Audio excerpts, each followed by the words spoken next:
Hey everybody, welcome back to this week's Star Report. This is Jason here due to Missions, Crystals, and Reiki in downtown Brenham, Texas. And today's report is for September the 17th, 2025 through September the 23rd, 2025. And let's jump right into the report. Perhaps everybody is um, dealing with all of the cultural shifts and traumas that have happened over the past week that are definitely in relationship to the stars. And also the weakening Earth magnetic field, which protects us from the increasingly active sun. Like I said, all of that extra energy in causes extra voltage, for lack of a better word, to move through the brain, which causes all kinds of maladies, things to happen to the brain and to not function correct. And then also, a lot of times that kind of data stream that is moving cosmically through the body is used to, I won't say control minds, but to implant thoughts and feelings and stuff into the mind. So pay attention to that energy as the sun currently today is increasing in sunspots. So not only is the number growing that are Earth facing, so that means that they're developing as they're moving in. So when that sort of happens, that means the sun is a little bit more active. And then also sunspots being there aren't necessarily what causes them to erupt, but that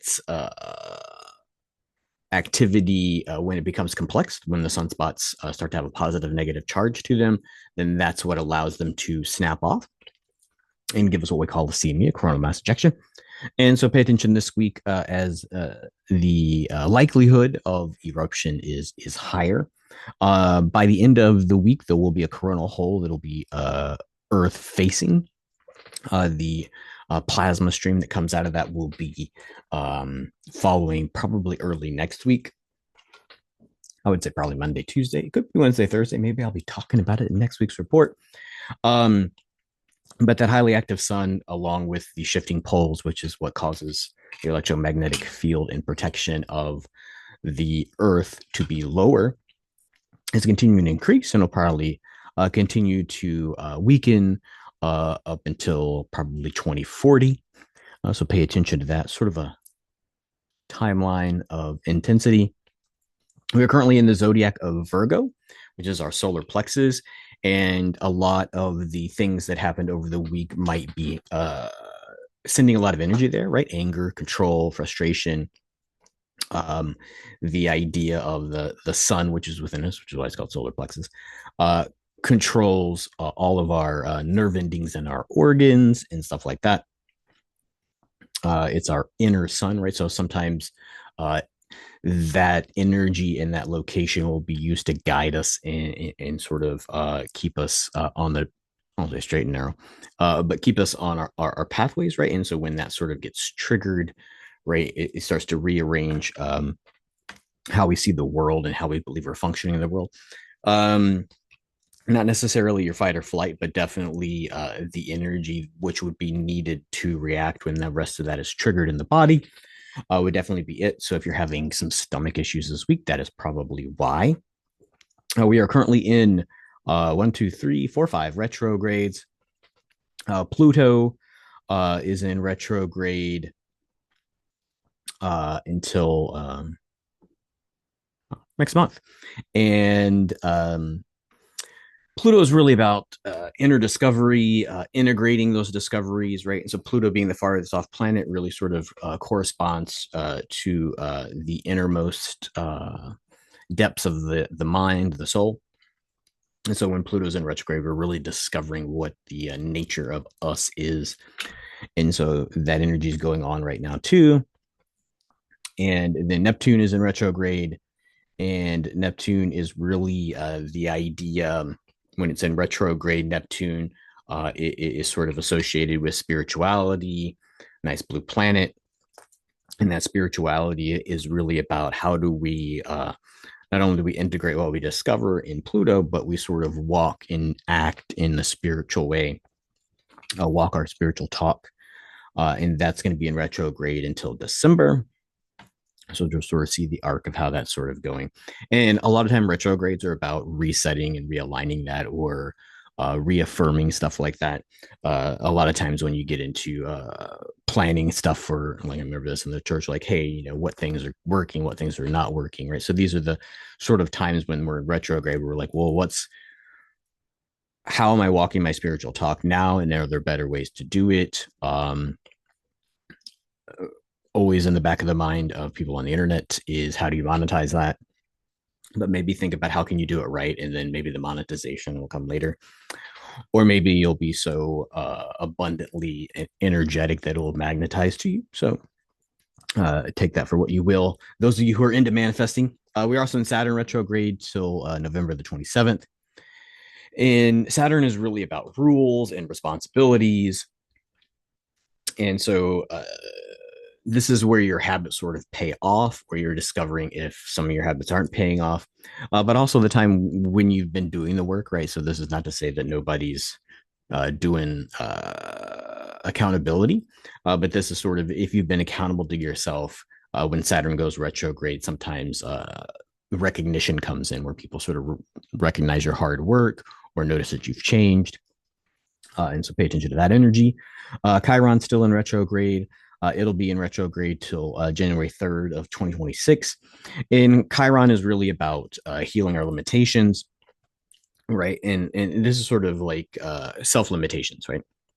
This isn't necessarily energy that is going to realign the culture to not put governors on us, like car governors, right? So you can only go to a certain speed. So this is not necessarily that kind of limitations. It's the self limitations that we're talking about here. Um, in healing those, right? That I'm not good enough, or it's not the right time. And then also we sort of expand our self-value, right? Are we worth it?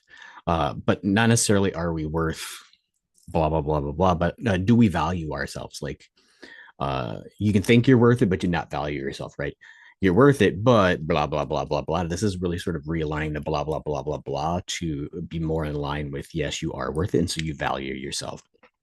And that would be making good choices, eating healthy, uh, you know, maximizing your interaction with your own physical form, right? And that'd be like, how does your breath work? How does that change your mental state? Are you in delta? Are you in theta waves? What kind of waves are you moving in and out of the brain? And then how can you notice when those shift, and how can you regain control of those things? So that's really what Chiron's about. And then we're into Uranus. That's going to be in retrograde until, what is two? Two is February 4th, 2026. And Uranus is really about allowing possibilities. And when this is in retrograde, it's really sort of a contemplation of what it means to be human, right? Are we, what are we? Are we mind? Are we body? Are we soul? Are we earth, air, water, fire, ether, right? What is the nature and interactions of the human? What is our role in the grand scheme of the cosmos, in a divinity? Sounds pretty heavy. Thanks, Uranus. But it's also about the ability to shift realities, right? When you sort of see something different, all of a sudden reality shifts, people move differently in it. And you sort of see yourself separate because you're seeing a reality that people haven't contemplated or wrestled with yet. So that might be some things that are going on, which also, all of these energies, all these retrogrades, all of the zodiac alignments are really sort of cultural, I'll say replacement, but getting rid of the old to make the new. And how that happens is sometimes not necessarily beneficial to the human joy and gladness that we sort of share. Oh, yeah, that sounds like a fun intro of all the things that are happening. Let's jump right into today, Wednesday. Mars and Chiron are sort of challenging us to not open up old bullshit. And so old bullshit that's already been solved, right? So a lot of times with this kind of energy, in these kinds of shifts, we might go back to old things that feel comfortable, or at least that we have knowledge of, right? And so there's sort of a cautionary tale with Mars and Chiron's alignment today, which is sort of saying like, hey, If you've already, and this is about mostly about interpersonal relationships, right? Like, hey, maybe they weren't that bad, or hey, maybe I can move back to my hometown because at least I know blah blah blah. Right? This is sort of like don't go backwards kind of energy. And so look at that today, Thursday, September 18th. Mercury's really going to be guiding our communication to be uh, oh, what's the word? Grace is a good word, but be more graceful in our communication. And that is always it's always been a principle that I sort of studied in the seminaries when I was doing real education and stuff. And so that sort of tone of grace is really and Martin Luther said this is really sort of look at the highest good that could be said about a person or their intent, and sort of act out of that first until proven wrong, or if you're proven wrong, or maybe the interaction changes because you look at them with that grace and expectation of goodness, or at least fair play, and therefore it comes back at that rate. So what we put out into the universe, we get back. So maybe a higher expectation of interpersonal relationships, governmental relationships, divine relationships might be in order on Thursday. Friday, the what am I at? Friday the 18th. No, Friday the 19th. We have a big alignment in the sky, which is kind of affecting us. The cosmic kite, which is going to contain the planets, which is usually just sort of four planets, right? If you draw that old school kite with a cross in it, that means that these planets are aligned in four corners. And so the cosmic kite is going to contain Saturn, Pluto, and Uranus, which are all in retrograde, and also Mercury. And what this sort of cosmic kite does is like shows you or allows you to lift your consciousness above the fray and sort of see how reality is structured, right? So over the weekend, how do powers in the world work, and whether that be the sun, the earth, the magnetic fields of the body, all that kind of stuff sort of comes up on Friday. And this is more of a revelation thing, not a you discover a technicality that a scientist hasn't already seen or hasn't already hidden from you 200-300 years ago, that kind of stuff. Moves us into Saturday, the 20th of September. Saturn and the sun merge or align and aid the war within to act with purpose and not be led, right? So a lot of times it's like, what should I be doing? How am I going to do this? I'm good, I'm bad, I'm good enough, I'm not good enough. That kind of war within is really what sort of aligned when Saturn comes close, right? Because Saturn is about rules and structure and recognition. So you're really going to see that you discover how that all works inside, and when you sort of do that, then that allows you to lead your own life and not be led by outside forces, right? So this is what I sort of teach at the shop all the time, right? If when you know what is going on the inside and who this is and what this is, then when something outside of you tells you something which is contradictory, it's much easier to hold firm. So this is really an energy on Saturday of what is that? And so the war within would be a war between what you think, not what you've been taught to think. And this is kind of a thing. So it's just sort of like, what are all your assumptions about how you built your life? And then which of those are true? And then when you sort of have that self-discovery of what is true, then it's always how do you live in an external world with this internal understanding of I'm divine, eternal soul, worthy of love and affection, and I'm never gonna die, because that might not be how people are functioning. And some people have spiritual fatigue of trying to be calm and spiritual when interpersonal relationships or cultural relationships aren't necessarily playing by those same rules. Leads us into Sunday, the 21st of September, and Saturn is going to be opposing the sun. So that means here's the sun, here's Saturn. Here's Earth in between. That's what it means by opposition. And so it'll also be its closest, Saturn's closest approach to the Earth all year. And you're really going to be challenged to live by your own compass, right? And so this is sort of playing off Saturday and Sunday are really paired together, where not only do you sort of discover the pull that's going on within you, but you're challenged to remain calm and allow your soul to sort of be your compass and like where should you go next, not hearing from outside what you should believe next or where you should go next or how you should feel next. And so that challenge to live by your own compass with that Saturn approach, or that Saturn coming close to Earth, is also obviously affected by the new moon, which we have a new moon and we're in eclipse season. That means it's going to be a partial solar eclipse. It won't be visible. It'll be visible other side of the planet around Australia. But it should be happening, I think, in Texas around like 12:30 is when it begins, peaks at like 2:40, and then I think ends by 5:30. So it seems like a pretty long partial eclipse. So sort of pay attention middle of the day on Sunday when the vibes start to change. Right, and that's really going to be completing this 2 week period between the eclipses, which we've sort of seen in the middle of that. We sort of had, especially in the United States, sort of a national crisis over human frailty and malice.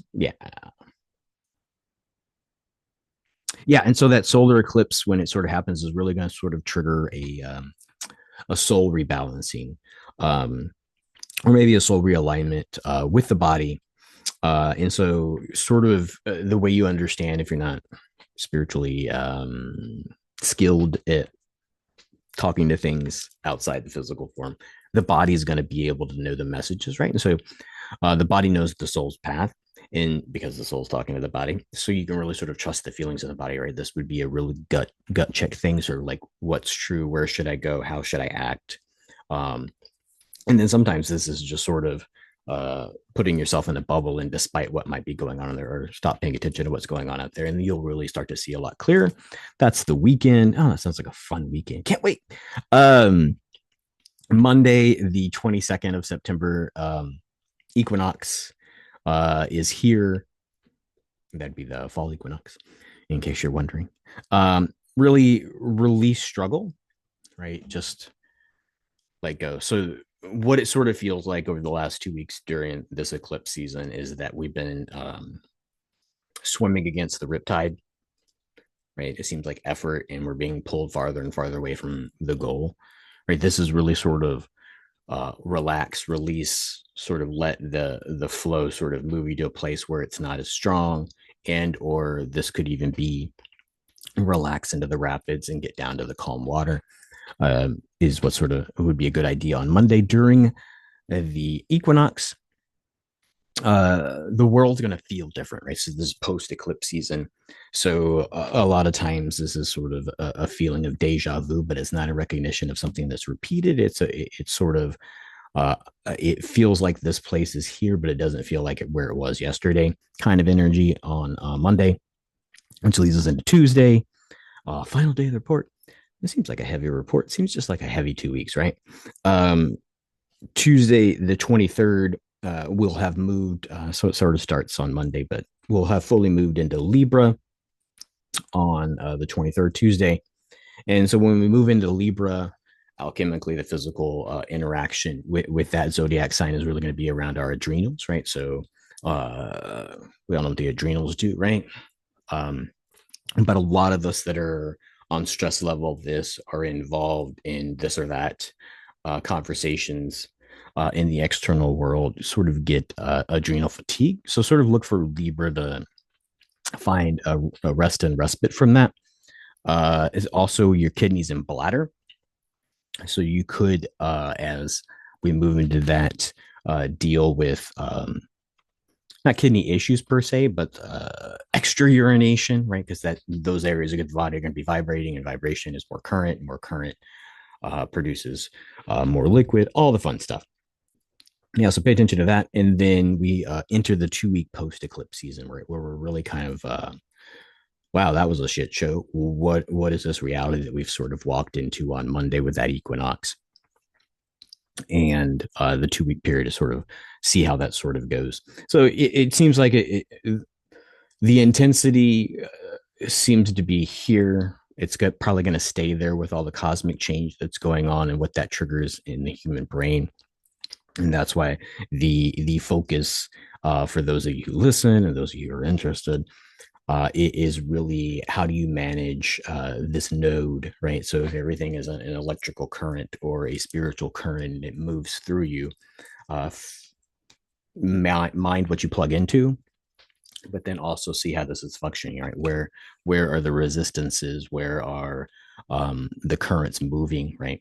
And so you can sort of determine, like, if you're having issues in the throat chakra, that maybe you should manage communications. If it's sort of in the solar plexus, it's sort of manage your anger or your habits. So just sort of pay attention to that kind of stuff. And of course, if you want to come by the shop, I should be here all week.